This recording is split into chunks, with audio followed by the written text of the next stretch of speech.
Welcome to the Kaa Cloud Alpha. This is an introductory video that will help you learn the basics and create your first IoT application. We'll go step by step from looking at Kaa applications and their versions, to adding a new device, to creating custom dashboards. We will also explore key Kaa concepts and features along the way. By the end of this video, you should have a firm grasp of the key Kaa capabilities. Remember that you can add up to 5 devices under your free plan and use them for as long as you want. Now, let's log in.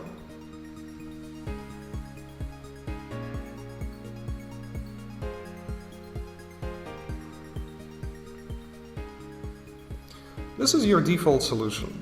A solution is a concept in Kaa that encompasses one or more device types, or in Kaa terms applications, and provides users with a certain service. For example, a home security solution may work with cameras, smoke, water and gas sensors, and provide users a centralized dashboard for interacting with all of them. In the free tier of Kaa Cloud Alpha, a solution is limited to just one application. Let's take a look at that application. This page shows your default dashboards. We'll be back here shortly.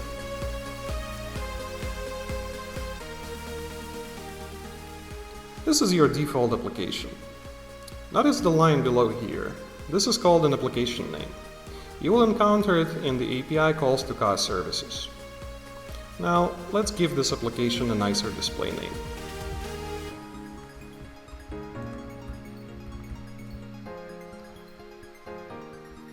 Let us now expand this and see what's in this application. Kaa Platform is based on multiple small microservices. What you see here is a list of Kaa service instances running in the Kaa Cloud cluster. Most of these, except of APTS, require no application-specific configuration, so they are grayed out. Now, if you click here, you'll see a list of application versions in your application. The concept of application versioning in Kaa allows you to build new versions of your connected device software or firmware with new functionality, while retaining server compatibility with all historical versions. We have created a default application version for you. Let's rename it to something more sensible.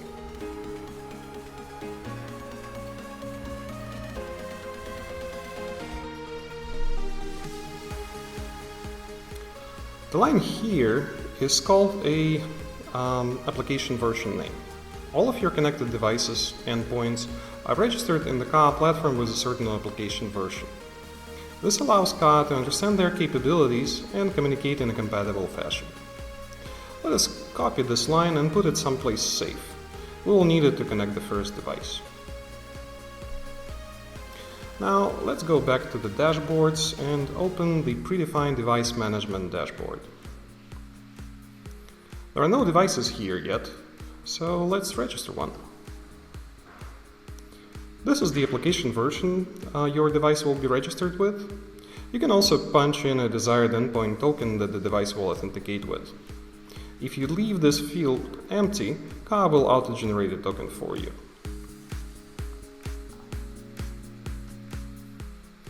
Now, it is important that you copy the endpoint token at this step, since for security reasons Kaa only stores an irreversible hash and the token will not be available anymore.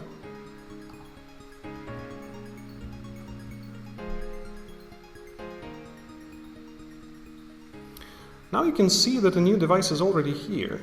It's offline for now, since we never connected with this token. If you click here, you will notice that the token is listed as inactive.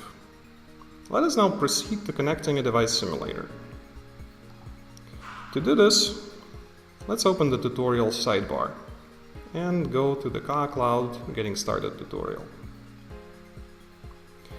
You're welcome to explore this and other tutorials in the Kaa docs. We also encourage you to familiarize yourself with the rest of the documentation so that you better understand the Kaa architecture, its concepts and features. For now, we will just use the device simulator from this tutorial. This simulator is pre-configured to connect to the Kaa Cloud, publish some endpoint metadata attributes, and generate telemetry data. You can run it locally from your machine or on a device like Raspberry Pi, assuming that you have Python installed, or just use this Python sandbox. The only thing you should do before starting the simulator is put the application version name and the token that we previously generated into these placeholders.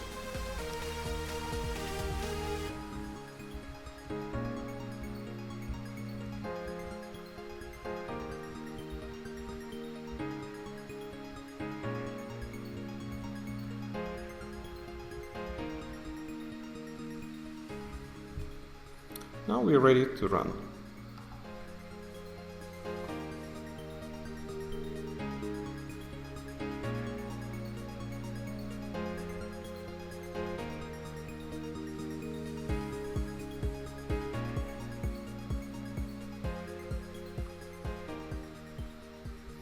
You can see from the logs that the simulator has successfully connected and is sending data now. Let's go back to the Kaa UI. You can see here that the token has changed its state to active and some extra device metadata has appeared. Going back to the device management page, you can notice that the endpoint is now listed online.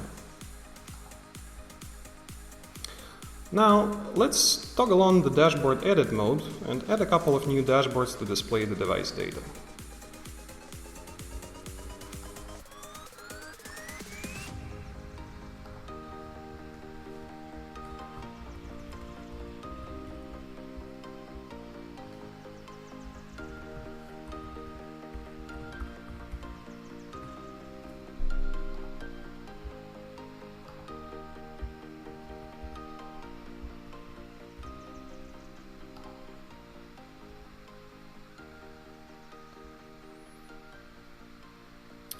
Let's add a map to display our weather station locations.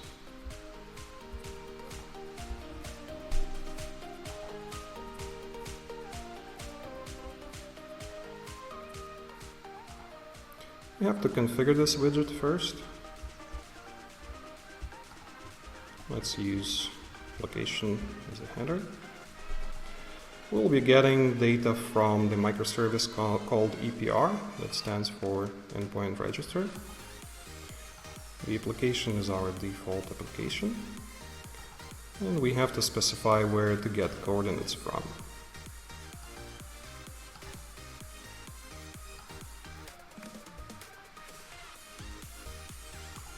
Okay, let's save. So you can see now that the map displays our first device with the location that it reported in the attributes.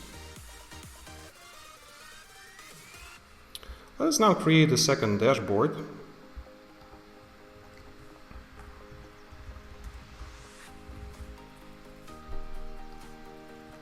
This one we will use to display information about a specific device.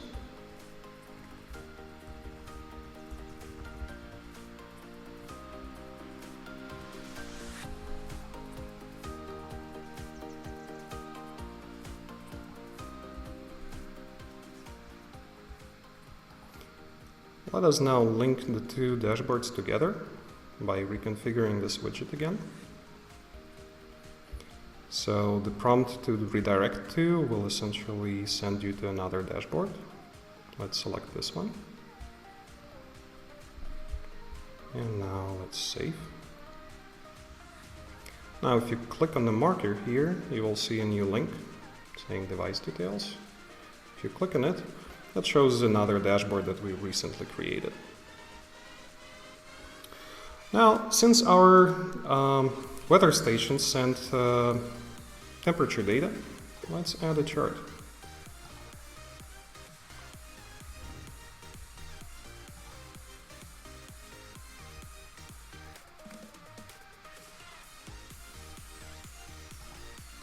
Let's configure this as well. Let's call it temperature. Now we are getting data from the microservice called Endpoint Time Series Service. It's the same application. And let's also configure where to take data from.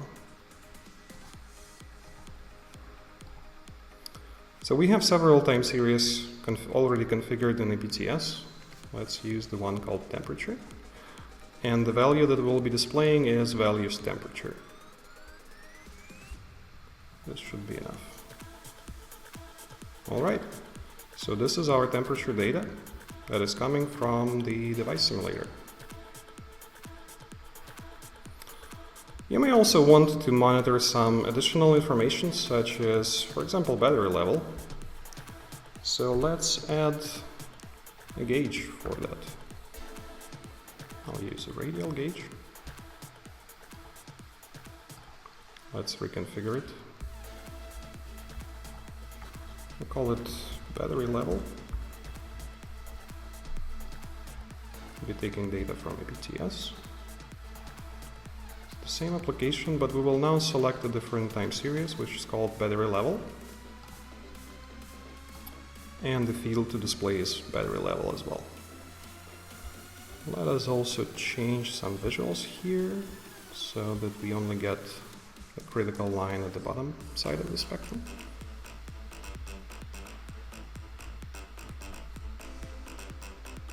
This should do. Now click Save. So this is the reported battery level by our temperature sensor. Finally, the last bit that I'd like to add here is the logs, because the weather station is able to also send application logs.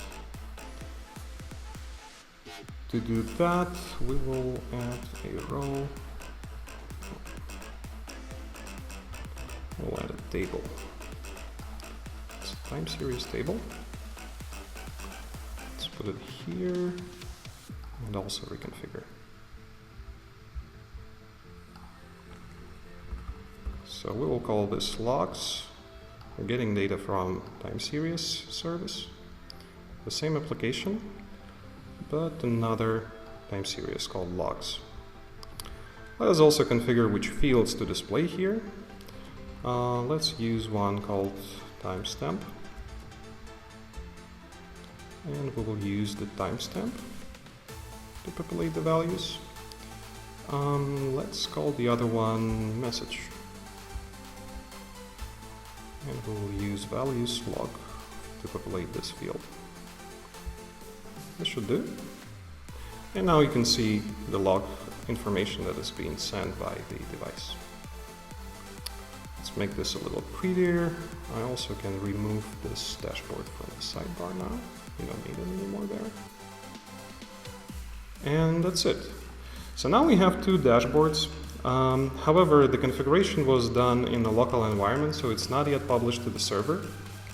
To do so, you want to push this button, Publish Changes. And this saves your dashboard configuration in the server and makes it available to other users. So let's click Save. Now, you can see this small pop-up at the bottom of the page. This is how Kaa Web Dashboard notifies all active users of changes in the visual layout. When we reload the page following the prompt, our new dashboards will still be visible.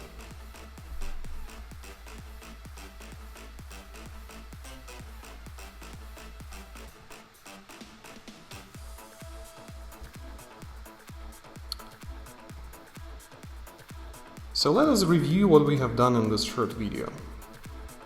First, we reviewed the administration page, looked at the application and application version. We added and connected a device simulator, and we created a couple of dashboards and linked the navigation. That's pretty much it. Getting started with the Kaa Cloud. Now it's time for you to try it out. We encourage you to take a closer look at the device simulator, alter the code to better suit your needs, check out the other Kaa tutorials and documentation. Make sure to contact the KaaIoT team with questions, comments, and feedback on the public GitHub channel. Have fun. We hope you'll enjoy the Kaa Cloud experience.